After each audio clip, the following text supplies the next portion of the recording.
Hi everyone, Wagger here. I'm going to talk briefly about poles and the different types of clamps and why people prefer certain ones than others. The first one I'm going to show you is pretty basic. This is the good old Harris pole you can see here. I hope you can see that. Now these have got these sort of grips or clamps. They just turn like that. And all there are inside is this threaded section you can see here.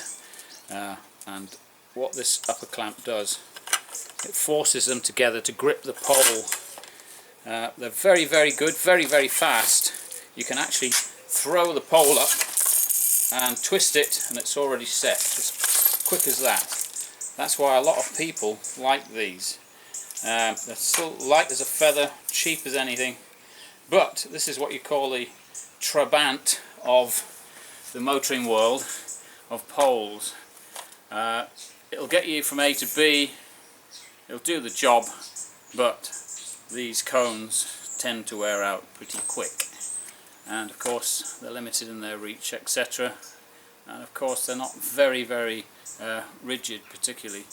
I like them though, I must admit. I've used them extensively and they're okay for maybe your domestic stuff.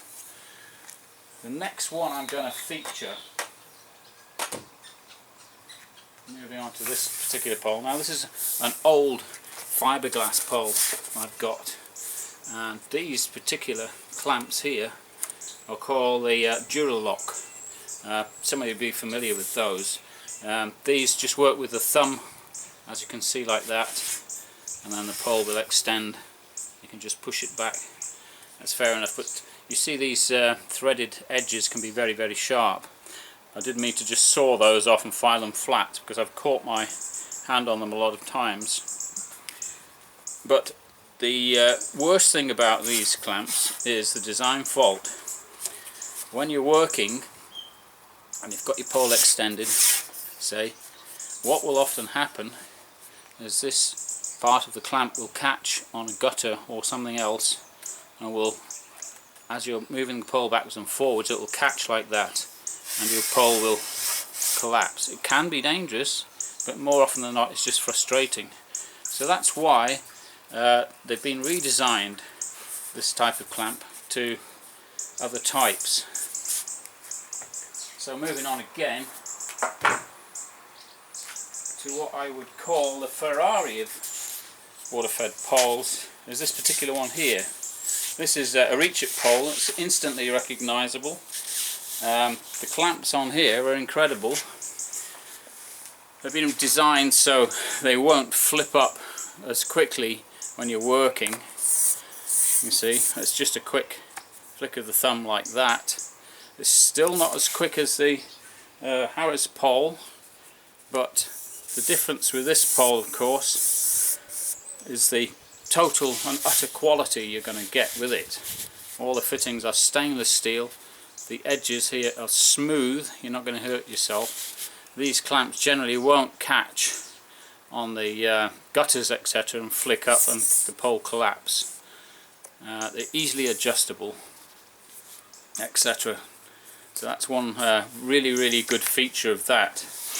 Not only this, when we're looking at these other types of poles, you'll notice that this is like a 3-section pole here, and the height, even though it's only 18 feet, I don't know whether they can actually see that, it's very difficult to work with because it gets a bit clumsy.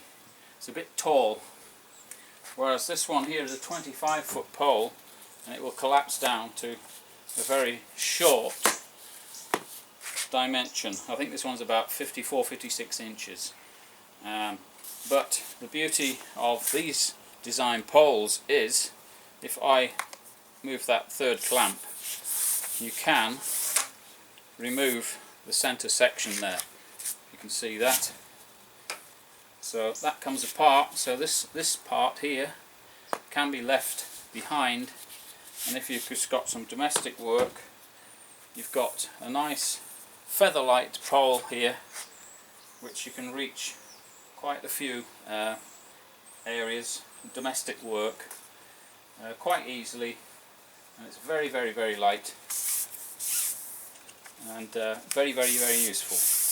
Instead of having to have the whole 25 foot in your hand, this is very, very easy to maneuver around, and a very, very nice short length there. Finally, we'll move on to, there's the Reach It pole skin, which protects the cones there, the clamps I should say. If you've got an old Harris pole, here's one. All you need to do to make a small pole for your shops here, this one I've got my wagtails on, they just clip onto the younger cone there. All you need to do is to get an old Harris. If the cones don't work, or clamps if you like, very well, all you need to do, put a piece of tape on each side, doesn't really have to be accurate, and that will help it to grip once more, and it's pretty good for shops. Now the Harris pole, all you need to do is cut off an equal amount from both ends of the two upper sections, and that will give you a nice pole for your shop work. Again, I've put an Unger cone on there, I like Unger cones. And that's basically it. So that's a demonstration of different types of clamps and cones. My favourite by far now is the Ferrari of poles, the Reach It pole. So for now, job done.